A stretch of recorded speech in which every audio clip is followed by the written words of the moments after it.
ఇప్పుడు మీరు చూస్తున్నది ప్రాథమిక ఆరోగ్య ఉప కేంద్రం కాతేరు. చెరువు ప్రక్కనే ఉంటుంది.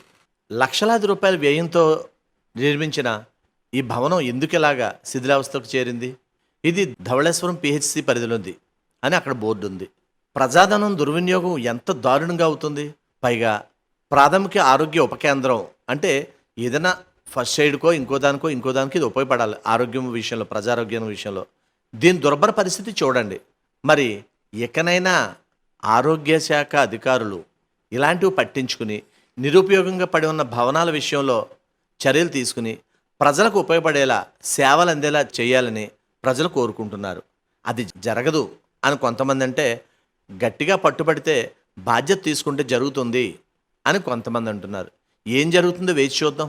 ఇదిగో ఇక్కడ పరిస్థితి ఇంత దుర్భరంగా, ఇంత నీట్గా లోపల బయట కూడా ఉంది. మరి అధికారులు చర్యలు ఏం తీసుకుంటారో చూద్దాం.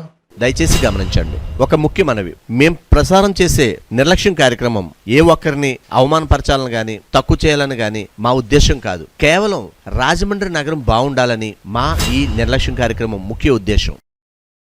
ఇలాంటి చాలా ఉన్నాయి, ఇంకా దాచాం కుప్పలుగా.